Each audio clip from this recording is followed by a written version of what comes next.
He felt the pain cut deep inside of him. He was fleeing from what had happened, and he hated himself. He wanted to be a father, a good father, one who protected his family, not a monster who terrified him. Look at this! What's wrong? Listen yourself, you're nasty enough, huh? That's no shit to get talk to me!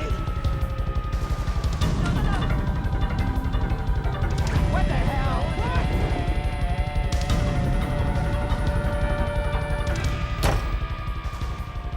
Now he felt alone and angry.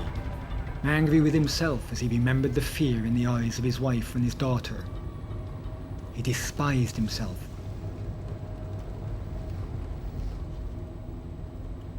He drove blindly for an hour or so until he realized that his surroundings had become very familiar.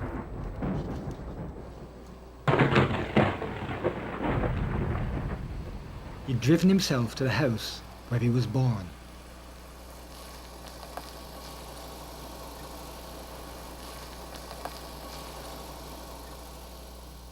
With the first 4 commandments, God has shown his people who he is, who they are, and how they should interact with him. Free people who choose to serve God of their own free will. So now, let's look at the down-to-earth, everyday practice of living. How does a free servant of the Most High God go about their life? Well, that's what the next commandments are all about. The first of these commandments, commandment number 5, is a very intriguing one.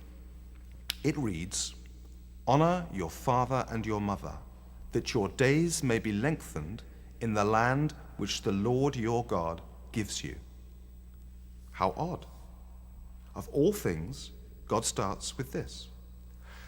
It sounds like he's saying, now, you be good children, listen to what Mummy and Daddy say, all right? Of course, I'm somewhat grown up now, but I still think this sounds a little condescending. But is he really saying that? Is that what he means by this 5th commandment? Let me just run the second half of these words by you again. That your days may be lengthened. Do you realize this is the first commandment that has a promise attached to it? In other words, whatever it is that God is teaching his people here is some kind of key to life itself. If you use it, it will result in multiplication of life.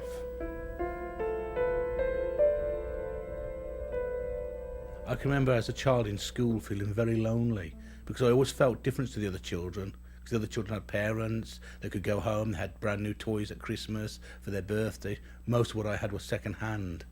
And I can remember very often at school there was a hit record by a group called the Mamas and Papas, and the words were, "Where's your mama gone? Where's your papa gone?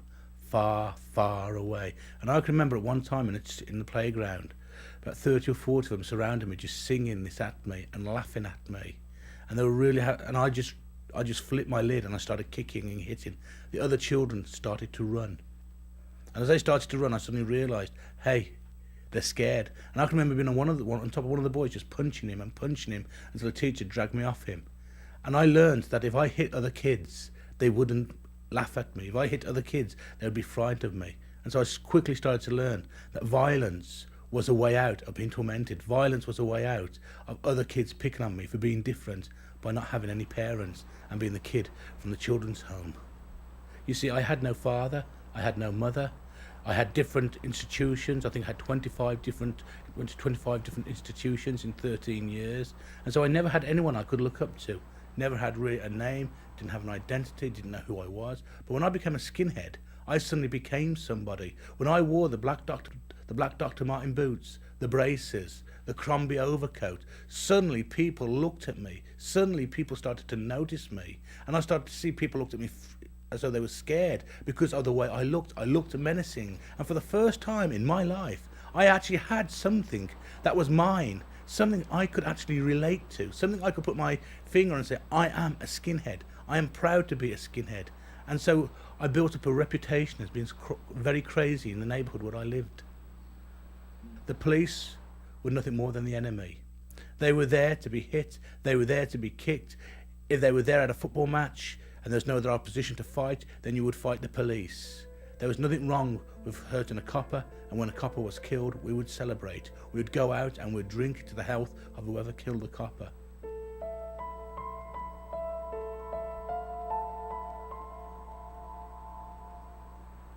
Well, the key to this commandment is held in one word: honor.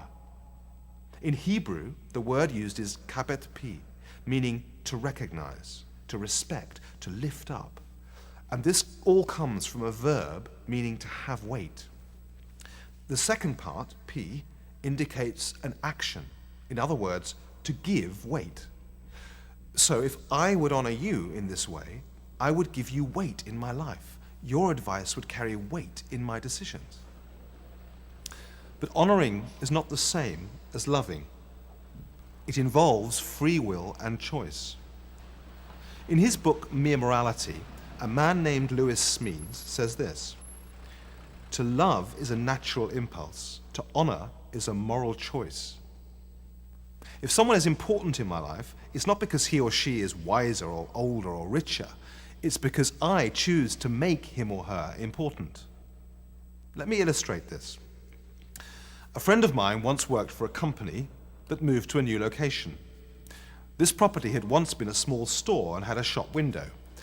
As they moved in, they had to move some of the old junk out, so it got neatly lined up in the big shop window, ready to be taken away. As people passed the building, they would look in, trying to figure out what kind of business had moved into the new building.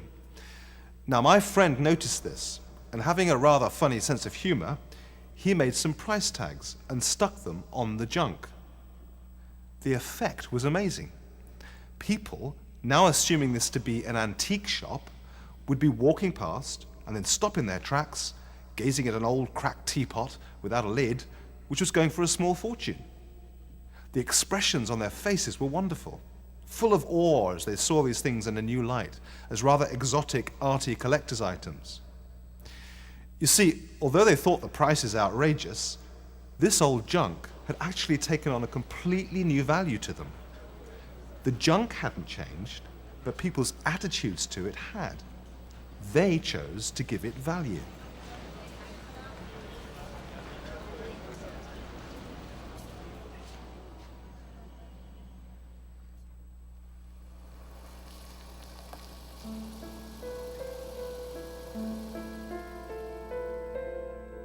A shock went through him when he found himself there, right in front of his father's house. It was the one place he'd always tried to avoid, and he would take any route so he didn't have to pass that place. His dad was a seaman and spent a long time away from home. But then his mother got sick and his dad was forced to stop sailing, giving up the sea and the freedom and all.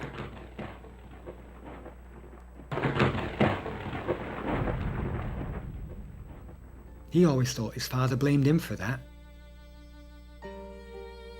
His father took his frustrations out on him. It seemed like he could do nothing right for his dad at all. And when his mother died, he left home and never went back.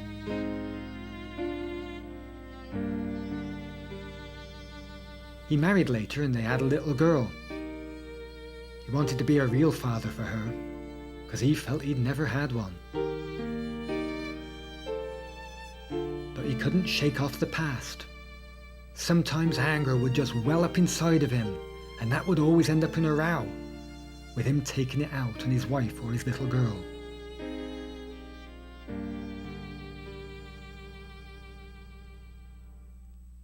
This commandment tells us not to focus so much on ourselves, but on others, to have respect for them, to consider them significant.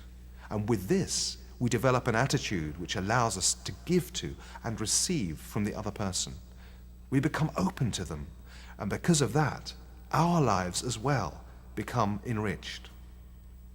In this way, giving someone respect actually changes something inside of us, and that ultimately results in our blessing.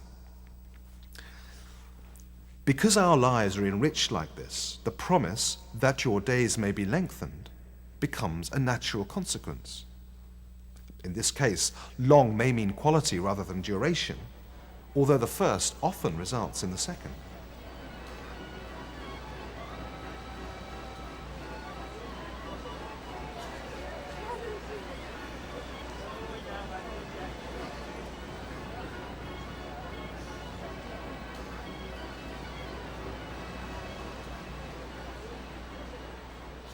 There's another angle to this promise.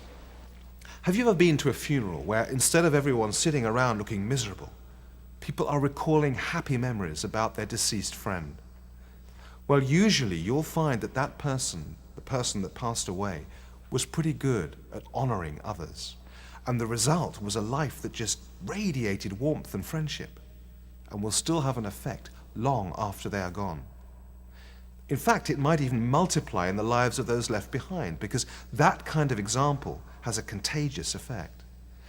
It's like a multiplication of that one life in the lives of many of the people it touched, because he or she honored them, and as a natural result, they honored back. In that way, the promise of life attached to this commandment gains form. Well, the same happens when a parent-child relationship works properly. A child inherits a wealth of good memories, characteristics, attitudes, values from their parents. And then when they have children of their own, the same thing happens, and so on. A multiplication of joy and fulfillment in life takes place.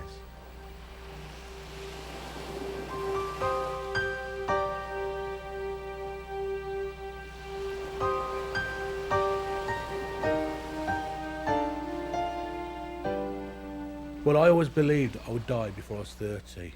The reason I believed I'd die before I was 30, I saw my best friend stabbed to death in Wolverhampton town centre.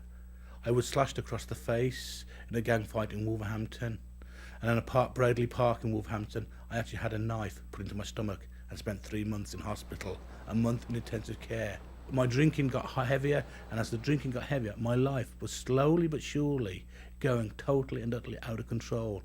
And so when I was 21, I was actually homeless.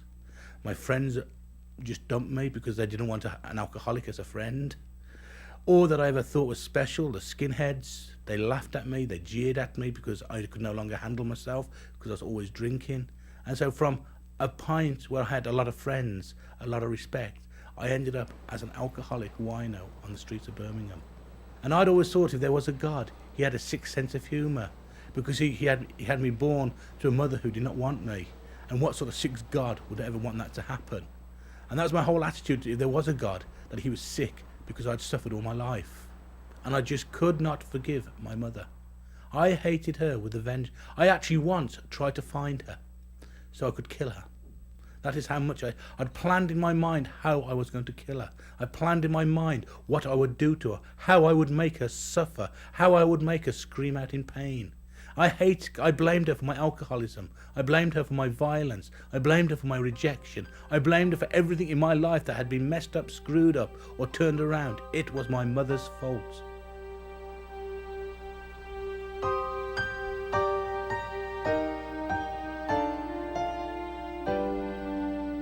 Remember, we once looked at Jesus' story about the lost son. Let's dig it a bit deeper around it. Now, here's a son who insults his father by demanding his share of the inheritance before the old man has even passed away. He takes off and he squanders his property in loose living. Eventually, he ends up in the gutter and comes to his senses. Then he decides to go back home. But not as a son this time, as a slave, because he realizes that he's not been much of a son to his father. Anyway, even slaves had a better life on his dad's farm than he had feeding pigs. Now, this choice to go back was actually a very risky one, because there's a paragraph in the law books of that time that was really bad news for sons guilty of his sort of behavior. It told parents who had a son behaving like this to bring him to the elders of the city. And if they found him guilty, the son was to be stoned to death by all the men of the city. So you see, as a son, his chances were not good. So maybe his plan to go back and completely give up any right to be a son was a smart one, as well as a humble one. The strange part of the story is what happens when he gets back to his father. Well, you'd expect a father who would refuse to speak to him, send him on his way, or get really upset and drag him off for his stoning, wouldn't you? He deserved it. Not this father, though. He has been out there waiting for his son every day since he left. And then when his son finally reaches his dad, falls to his knees, admits his guilt, claims that he's no longer worthy to be a son, the father lifts him up and says the thing the boy least expected. Let's have a feast in your honor, for you, my son, were dead, and you're alive again. You were lost, and now you're found. And before the son knows what's happened, he's an heir again. Now, why does the father react like that? Well, probably for the first time ever, he now sees his son honoring him. And that shows he's finally in a position to really receive his father's love and to respond to it in the right way. When the son was down there on his knees, realizing his worthlessness and thinking he was as good as dead, the father saw that at last there was hope for his son, because he would now be able to learn to love others. He saw that there was a promise of life, and for that reason he lifts him up and immediately reinstates him as an heir. And that's the secret of this message from God. Those who honor inherit life.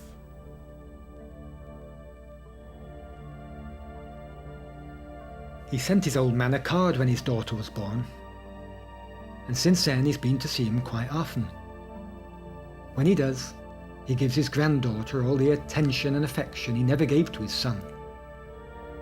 It's strange, he wants him to be a grandfather to his child, but he's jealous at the same time. Why her and not him?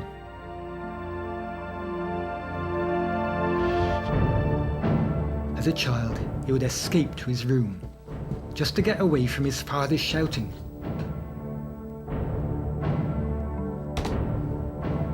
He would feel so angry and so helpless. He hated that man that his father had become.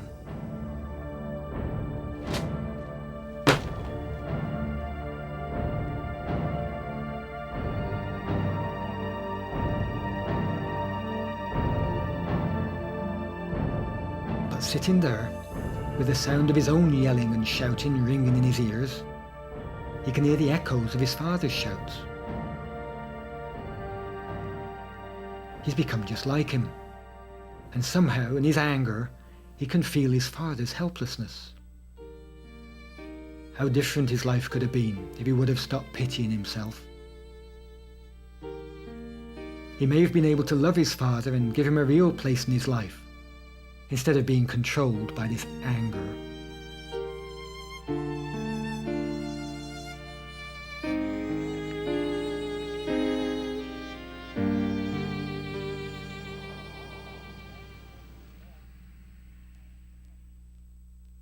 One of our problems is that we relate honor to authority and authority to inequality. In a good and healthy relationship, we figure there has to be equality. So we wonder, how can a relationship with someone in a position of authority over us be good? I guess we need to realize, first of all, that authority only really works if the ones under that authority accept it, put themselves in a position of obedience. They are the ones who take the active role, which is why this commandment is directed at us as children. We have to make a choice who we are going to deem honorable.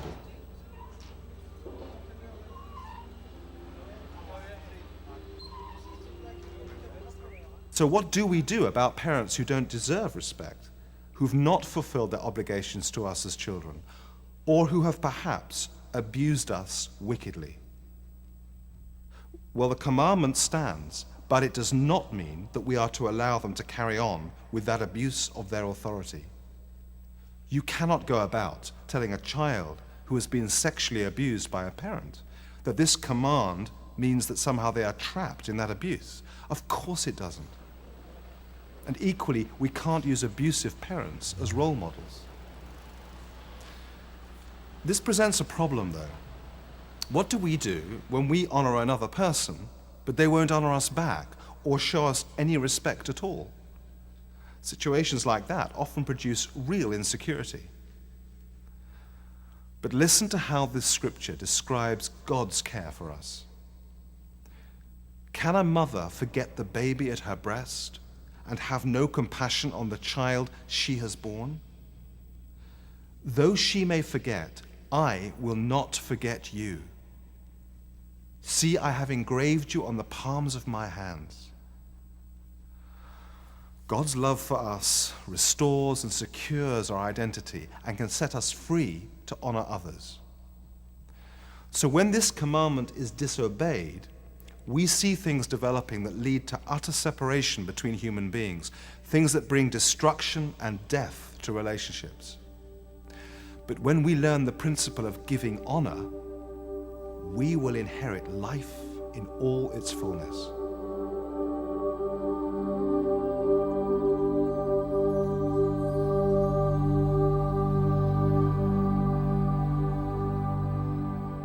Billy Graham, the American evangelist, was coming to Birmingham, to Villa Park, the home of Aston Villa. And they said to me, would you like to go and listen to Billy Graham at Villa Park? And I said, not particularly, no. And they said, what about if we buy you a pizza at the end? You go listen to Billy Graham, and we will buy you a pizza at the end of the meeting. And I thought, well, okay, I'll go listen to Billy Graham at Villa Park for a pizza. And because he's God, he can concentrate on you and your needs and your problems as though you were the only person in the whole world. You're not just sitting on... And he said these words, my Bible says. And he went to the story of the prodigal son, whose father gave him everything, and he went out and he lived a life of drunkenness, drugs, sexual immorality.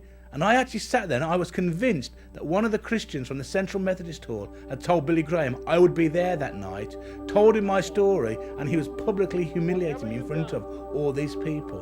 Whatever you pull, And then he spoke of how much God loved him. God loves you.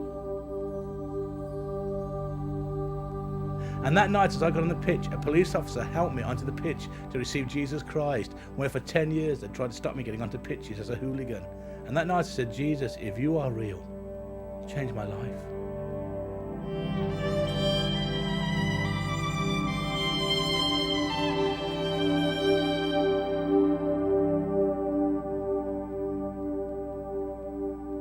One of the things I think of a lot when I'm with Samuel, he's my son, he's 8 years of age. And I remember the day he was born, and I can remember he was born at 10:30 Tuesday, the 19th of June. And I can remember being there, and I can remember holding him in my arms. And I can remember looking down at him as I held him, and he looked up at me. And I can remember standing there in the room crying. I was crying because I thought, he's got a father who'll be there for him. He's got somebody to love him, to care for him, to help him, to take him to football matches or to rugby matches if he wants to. I can remember when Samuel was 4 years of age and had loads of toys. And Christmas Day I was really nasty. Really, really nasty to him, to Anne. And what it was, I was jealous. He had all these new toys, and all he wanted to do was play with the boxes. And I was getting really angry with him because we'd spent money on him, and all he wanted to do was play with boxes. And I'm sitting there thinking, when I was a child, I never even had the new box to play with. And I got really jealous with him, and I started to see how jealous I was getting of him. And that jealousy was stopping me from really loving him. And it may sound really nasty as a father, but I really felt jealous that why couldn't I have had what he had? Why could I not have been loved? And God had to deal with me, and God had to show me, God had to minister to me and say, you are loved, you are precious,